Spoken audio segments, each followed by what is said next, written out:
Hey folks, it's Dr. Gerstmar from Aspire Natural Health, and in this quick video, I want to talk to you about 3 common mistakes that you should avoid when doing an elimination diet challenge. You ready?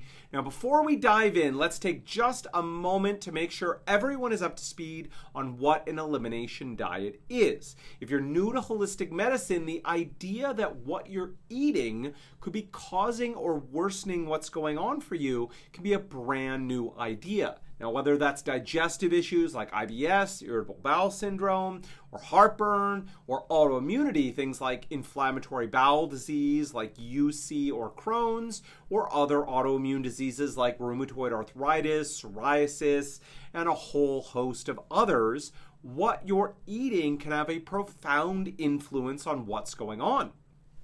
But how do we know what the foods that we're eating are really the problem? How do we know which one is really the issue?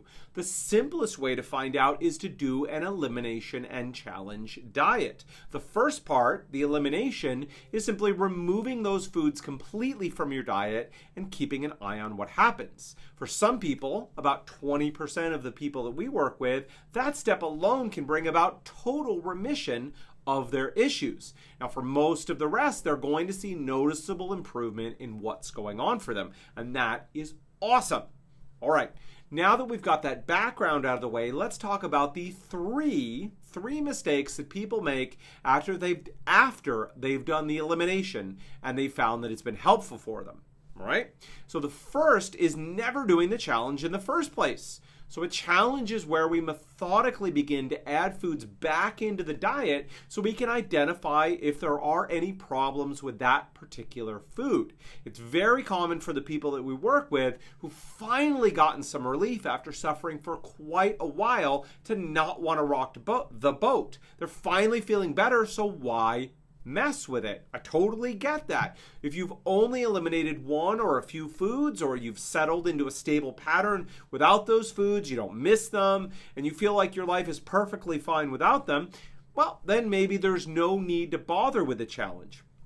But for a lot of people dealing with serious issues like autoimmunity, if they've done something quite restrictive like the autoimmune paleo diet or the specific carbohydrate diet or the GAPS diet or something similar to that, there's a lot of restriction involved. And it's not uncommon for people to say that they feel restricted and they're having to exert some significant willpower to stay on the diet, and that it's having an effect on their social life and their relationships. And we need to acknowledge that. So it's for those reasons that we strongly recommend that people do the challenge. Worst case, they find out they really do need to maintain a very strict diet, and therefore they can decide if that works for them.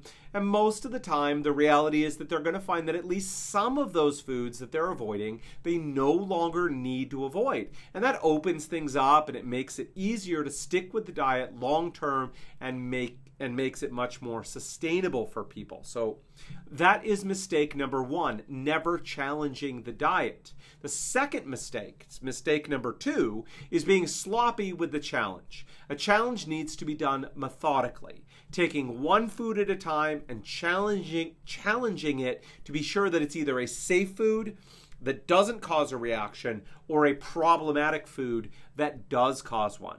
After having been on an elimination diet for a while, people can feel desperate to add foods back, or without the proper guidance and support, they can end up flubbing the challenge and then not knowing what foods are really a problem for them and causing flares of symptoms of their issues. So that's mistake number 2, being hasty or sloppy with the challenge. The third mistake number 3, is waiting to be symptom-free when sometimes the best we're going to get is symptom stable.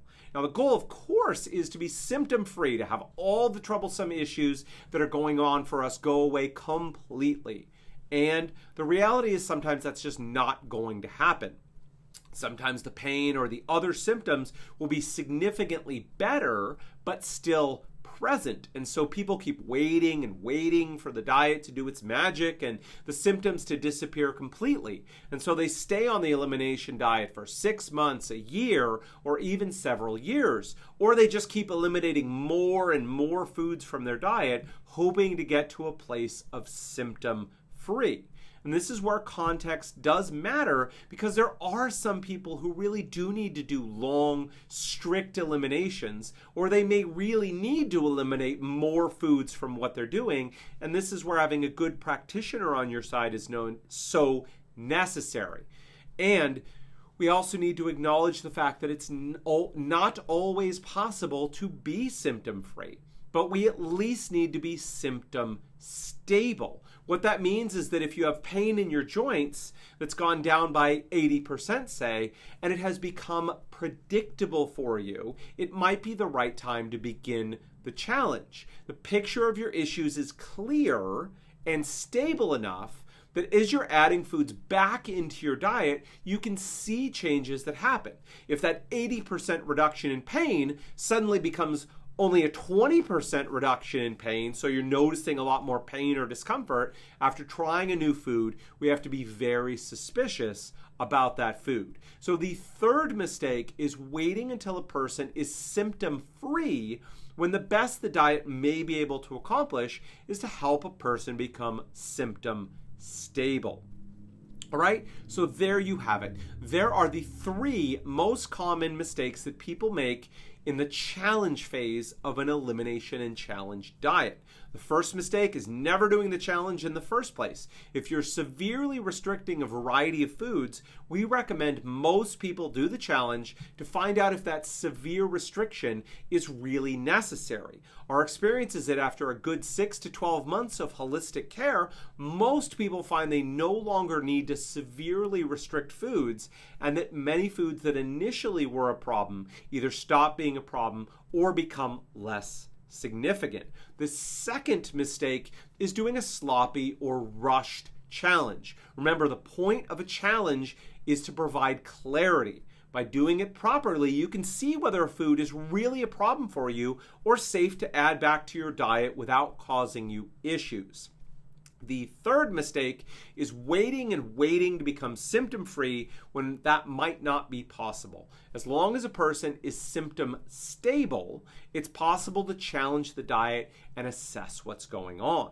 So there you go. Now, knowing the three mistakes that you need to avoid when doing a challenge to your diet.